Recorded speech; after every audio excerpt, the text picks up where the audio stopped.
안녕하세요. 흔히 사이를 두고 백년손님이라고 하는데 백년손님은 무슨? 아직도 그 일만 생각하면 열이 뻗칩니다. 남편과 저 둘 다 젊었을 때는 평범한 집안에서 자랐고 결혼 후에 각자 죽어라 노력해서 나름 잘 사는 축에 속하게 되었어요. 남편은 중소기업을 운영하고 저는 초등학교 교사였다가 딸아이 가지고 그냥 일을 그만두었어요. 저희 부부는 서로 금슬도 좋았는데 한동안 아이가 안 생겨서 소가리를 많이 했었습니다. 그러다가 지금의 딸아이가 조금 늦게 찾아와 주었죠. 남편과 저 둘 다 정말 기뻐했습니다. 늦은 나이에 한 임신이어서 그랬는지 딸아이는 태어났을 때부터 몸이 좀 약했어요. 평균 체중에 못 미치는 미숙아로 태어나서 한동안 인큐베이터에 있었죠. 그 작고 어린아이가 아파하는 걸 보니까 제가 대신 아프고 싶을 정도로 속상했어요. 지금은 남들만큼 건강하게 잘 살고 있어서 다행이네요. 아무튼 어렵게 가진 아이인데다가 몸까지 허약했었기 때문에 남들이 보면 극성이다 할 정도로 남편도 저도 딸 사랑이 지극했습니다. 딸아이가 하고 싶다는 거 무조건 할 수 있게 해줬고 먹고 싶은 거 갖고 싶은 거 다 사줬어요. 이러면 애벌은 나빠진다고 주위 어른들이 꾸중도 하셨는데 버릇은 나빠도 되니까 제발 건강하고 행복하게만 자라줬으면 했죠.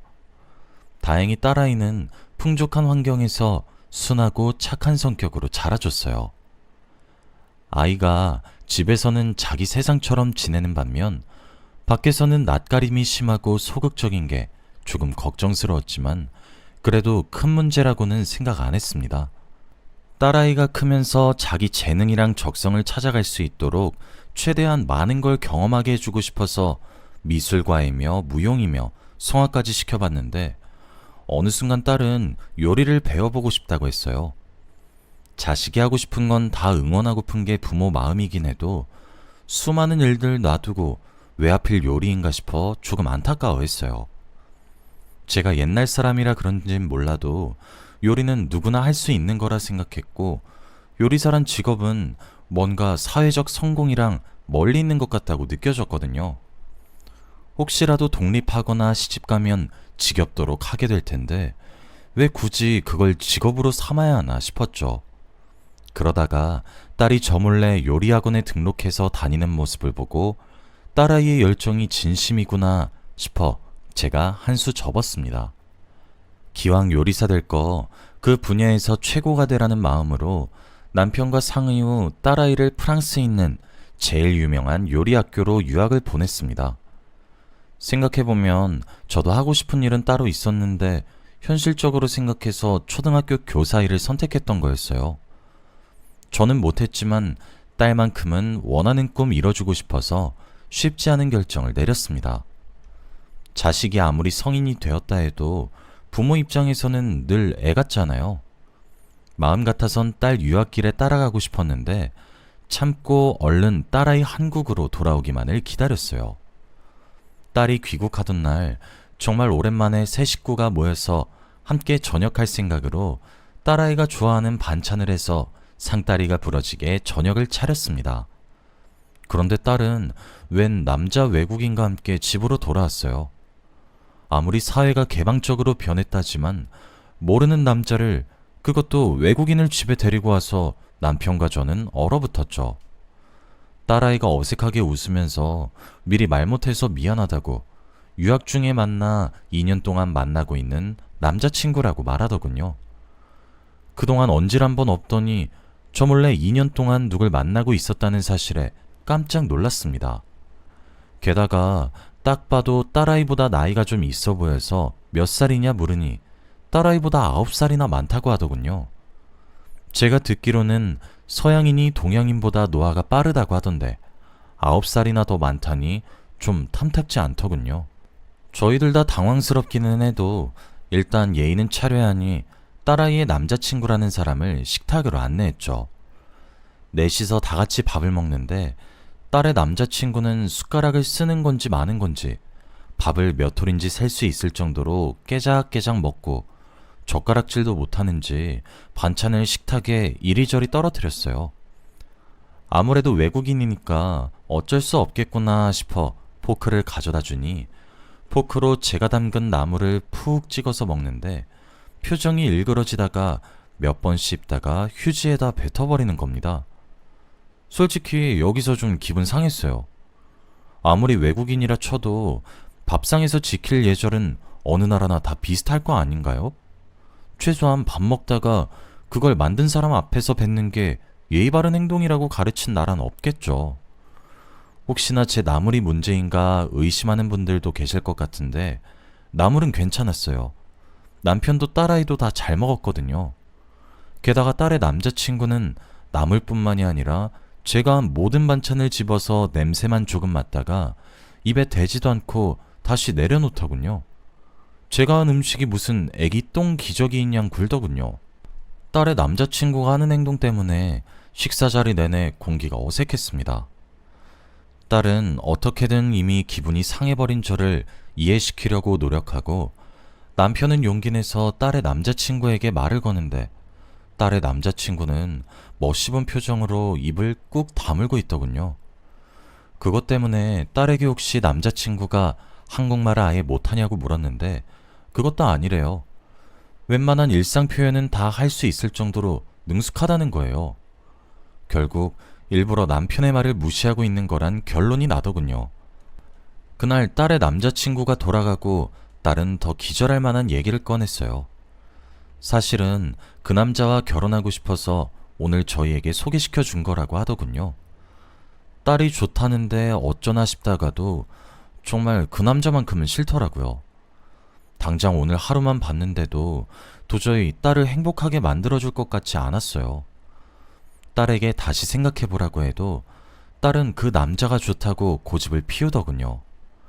제대로 된 연애를 못 해봐서 누가 봐도 별로인 사람을 좋다고 데리고 온 건지 답답했죠.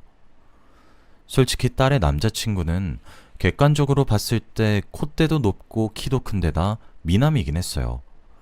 근데 결혼해서 평생 얼굴만 뜯어먹고 살 순 없잖아요. 딸애 보고 남자친구가 뭐 하는 사람이냐 물으니 그림 그리는 사람이라던데 요즘 세상에 화가가 어떻게 밥 벌어먹고 사나요? 혹시 몰라 남자친구 쪽 부모님은 만나봤냐고 하니까 딸이 망설이다가 대답하더군요. 엄마, 그 사람 부모님 안 계셔. 그러니까 고아라는 거예요. 어렸을 때부터 부모님이 안 계셨고 보육원에서 자랐대요. 정말 미치고 환장할 노릇이었죠. 솔직히 눈에 넣어도 안 아플 딸아이 누가 데려가든 아까워 죽겠는데 고아에 가진 거 하나 없는 외국인이랑 결혼한다고 하니 속이 터졌어요.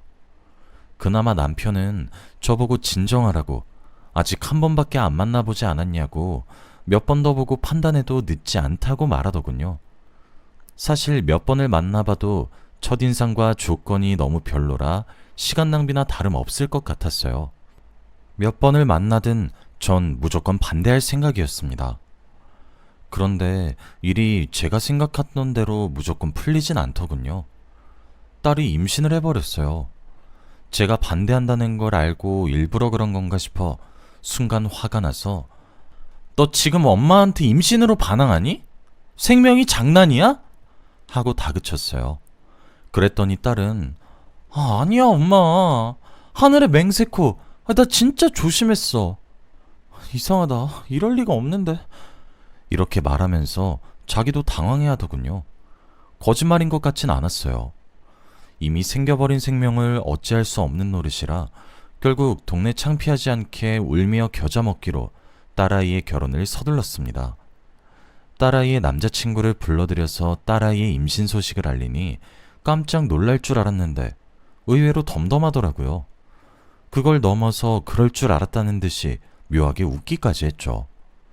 그 웃음이 마음에 걸려서 혹시 일부러 딸아이를 임신시킨 게 아닐까 의심했지만 증거는 없어서 생각만으로 그쳤습니다.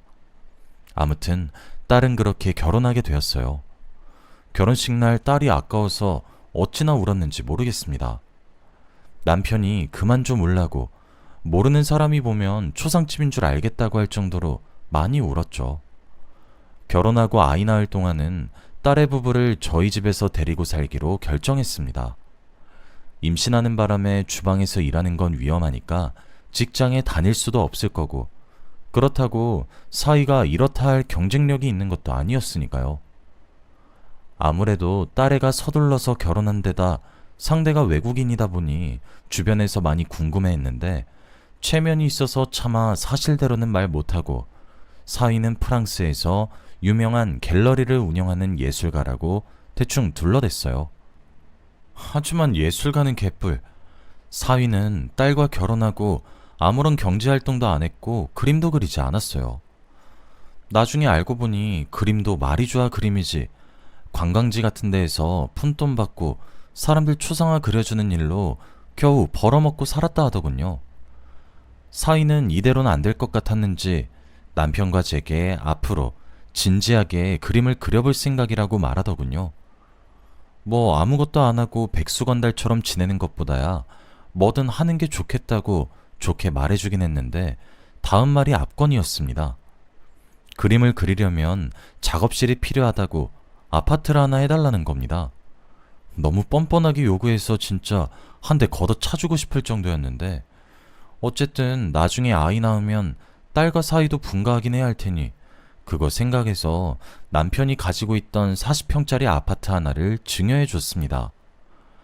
그렇게 자기 인생에 욕심 많던 딸아이는 임신해서 아무것도 못하고 있는데, 쥐가 뭐 예쁘다고 아파트까지 달라는 사위 신부가 괘씸했죠.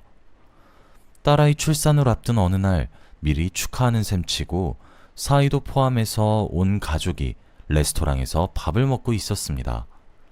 그런데 테이블 위에 올려둔 사위폰에 전화가 걸려왔죠.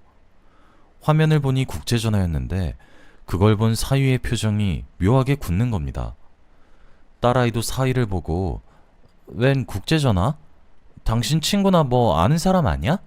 하고 묻는데, 사위는 의심스러울 정도로 손사래를 치면서 에이, 나한테 전화할 사람 없어 하면서 전화기를 아예 뒤집어서 전화를 무시하더라고요. 이때 뭔가 사위가 의심스럽단 촉이 왔는데 이후로는 별다른 일이 없어서 자연스럽게 까먹게 됐네요. 딸은 아주 예쁜 여자아이를 낳았어요. 혼혈이 예쁘긴 예쁘더라고요. 갓난아기인데도 쌍꺼풀이 짙고 속눈썹이 진하고 길어서 나중에 커서 남자 여럿 울리게 생겼더라고요. 처음에는 딸아이 임신이 반갑지 않았는데 막상 태어난 손녀를 보니 너무 예뻐서 제가 계속 안고 다녔어요.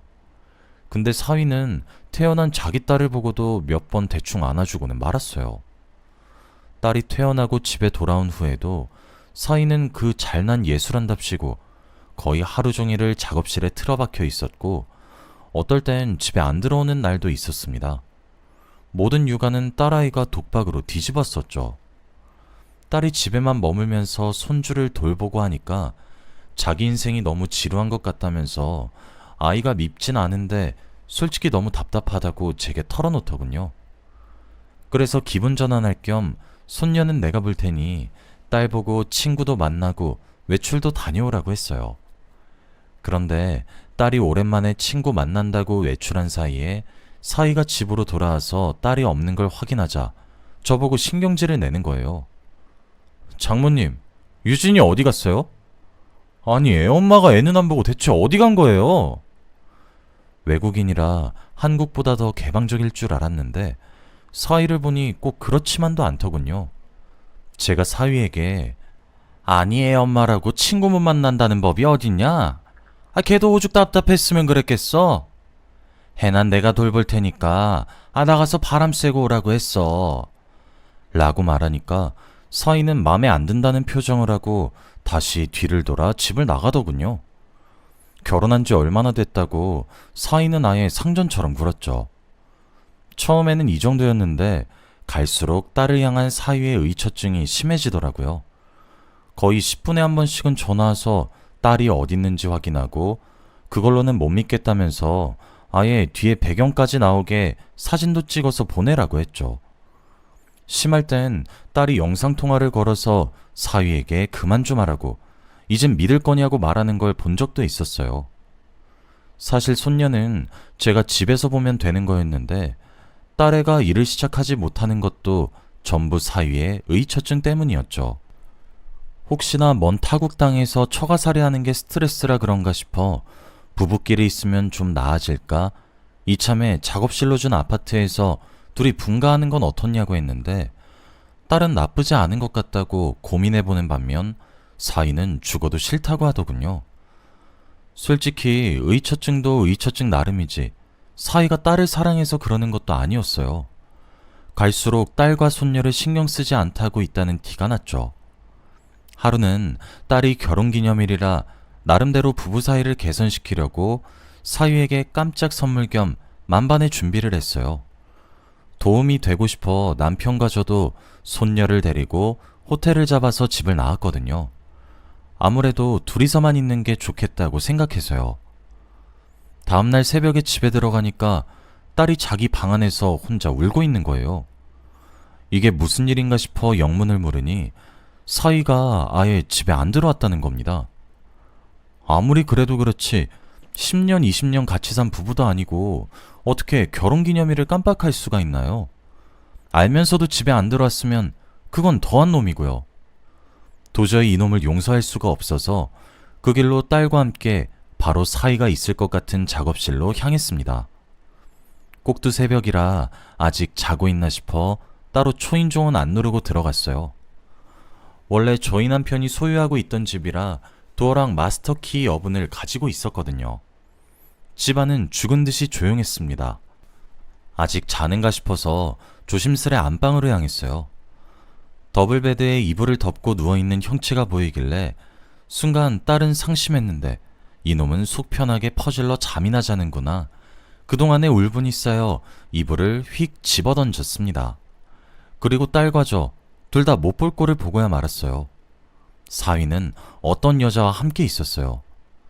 믿을 수 없는 광경에 깜짝 놀라 둘 다 얼어버렸습니다. 한마디도 하지 않았죠. 저는 저보다도 딸이 받았을 충격을 먼저 생각하며 이걸 어떻게 수습해야 하나 내가 보고 있는 게 현실인가 상황 파악을 하고 있었습니다.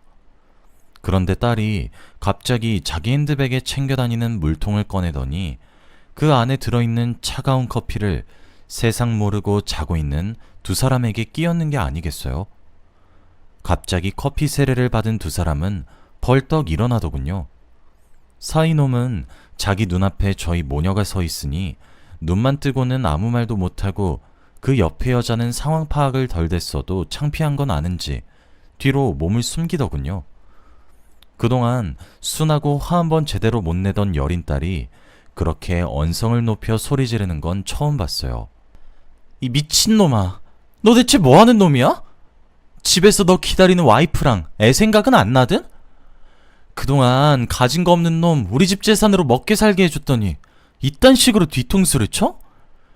그런데 그 말을 들은 여자가 영문을 모르겠다는 표정으로 사위에게 이게 무슨 소리야 오빠? 나보고 미혼이라고 했잖아. 근데 이 사람들은 뭐야? 라고 되묻는 겁니다. 딱 봐도 사위놈이 결혼한 사실을 숨기고 외도한 것 같더군요. 가지가지 한다 참. 딸은 헛웃음을 한번 짓고는 분이 풀리지 않는지 작업실이 있는 방으로 가서 사위놈이 그린 그림을 다 찢어서 던져버리더군요. 그 소리를 들은 사위놈이 헐레벌떡 달려가서 딸을 붙잡고 이성적이지 못하게 이게 뭐하는 짓이야. 그림은 가만히 냅둬 제발 하고 말리는데 그 순간 딸이 갖가지 색상의 물감을 사위놈 얼굴에 쭉 짜버리더군요. 이성은 얼어 죽을 이성. 그래서 넌 이성적으로 바람 폈냐? 딸은 더 난리를 쳐놓으려다가 제가 더 이상 사위놈 꼬라지 보고 있기도 싫어 끌고 나왔어요. 딸과 함께 집 가는 차 안에서 한마디도 안 하다가 집 도착하자마자 딸이 절 붙잡고 펑펑 울더군요. 곱씹어 생각해도 너무 황당하고 이런 경우 없는 일이 다 있나 싶어 욕도 안 나오는데 그런 와중에도 딸이 제일 안쓰러워 저까지 눈물이 터져나왔어요. 소식을 듣고 분개한 남편이 당장 아파트에서 사위놈 내쫓고 자기랑 친분 있는 법조인 소개해서 소송을 준비했어요. 그나마 다행인 건 아파트를 증여할 때 혹시 몰라 명의를 딸 이름으로 해놔서 아파트 건은 처리하기 쉬웠다는 거죠. 그리고 사위와 함께 있던 그 여자에게서 저희 번호는 어떻게 알았는지 나중에 연락이 오더군요. 알고 보니 그 여자도 나름 있는 집 딸인데 사이놈이 결혼 사실을 숨기고 만나서 자기는 맹세코 자기가 불륜을 하고 있는지도 몰랐다고 하면서 사과하더군요.